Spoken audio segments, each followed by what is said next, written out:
आज हमारे साथ हैं बिहार के बहुचर्चित सांसद मिस्टर अनुज मिश्रा। तो हम जानना चाहेंगे मिश्रा जी से कि मिश्रा जी आपको कब पहली बार लगा कि हमको राजनीति में ही आना है? देखिए, ऐसा है कि 5 साल पहले की बात है।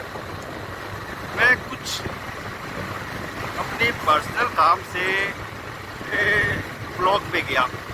फिर ब्लॉक में ये मुझे कुछ ज़मीनी विवाद का, कुछ कागज़ का कुछ काम था।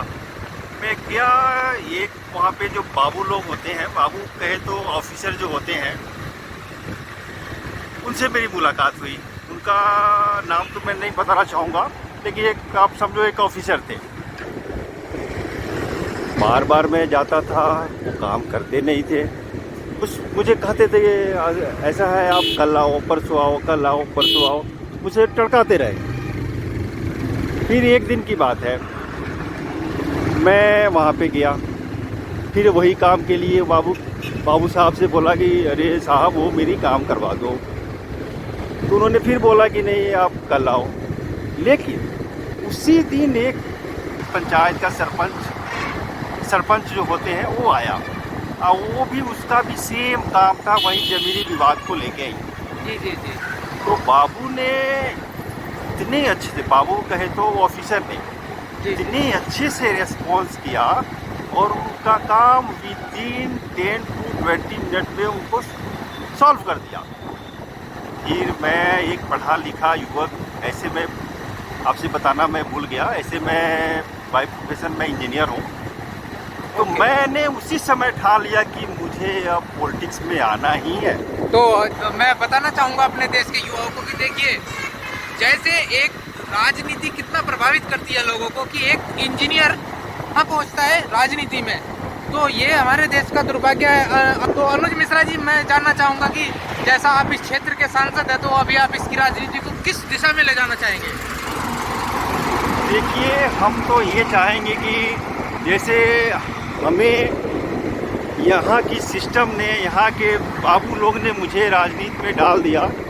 राजनीति को मैं ऐसे बुरा नहीं कह रहा हूँ, लेकिन कुछ लोगों ने, कुछ चंद लोगों ने इसको बहुत गंदा कर दिया है। तो मैं आगे यही करना चाहूँगा, करूँगा, कोशिश करूँगा कि किसी बाबू के माध्यम से कोई एक अच्छा पढ़ा लिखा व्यक्ति इस राजनीति में ना आए। वो देश की अपनी जो पढ़ाई लिखाई जो की है, उस दिशा में उन्होंने टेक्निकल, जैसे मैंने टेक्निकल की पढ़ाई किया, तो मुझे टेक्निकल के विषय में आगे ग्रोथ करना चाहिए, और उस टेक्निकल का जो भी पढ़ाई शिक्षा दीक्षा के माध्यम से जो सहयोग देश को करना चाहिए, वो मुझे करना चाहिए था।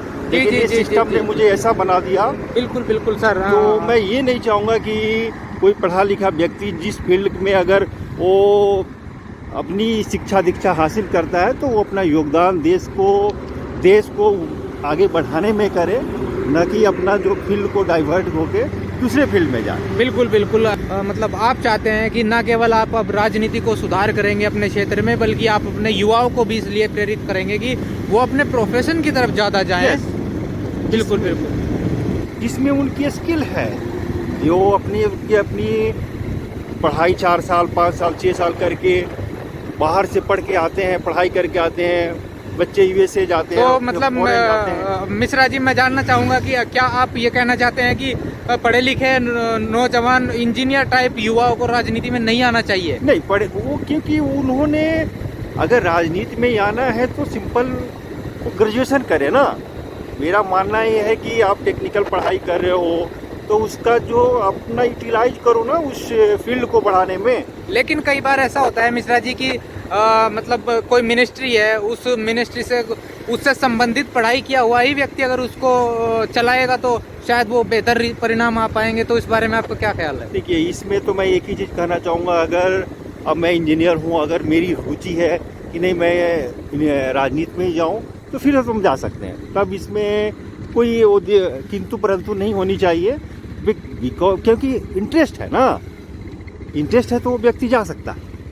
बिल्कुल बिल्कुल बिल्कुल। और मेरा ये कहना मतलब है कि जैसे मुझे सिस्टम ने बनाया, मुझे इंटरेस्ट नहीं थी, लेकिन हमने देखा कि हाँ ये लोग वो जैसे राजनीति पॉलिटिक्स वाले बंदे हैं इनके सुनते हैं और मुझे बना दिया। बिल्कुल, मैंने चीज़ को बिल्कुल, देखा, ऑब्जर्व किया, तब ना बिल्कुल हम इसी चीज से इंस्पायर्ड होकर सर आपकी बाइट्स लेने पहुंचे हैं, और आपका बहुत बहुत धन्यवाद, क्योंकि आपका आवाज भी आ गया है, आपने हमें समय दिया, इसके लिए हम आपके बहुत बहुत आभारी हैं। और हम ये आपका मैसेज देश के कोने कोने के युवाओं तक बहुत बहुत पहुंचाएंगे। धन्यवाद, बहुत बहुत थैंक यू धन्यवाद। Sir, thank you sir.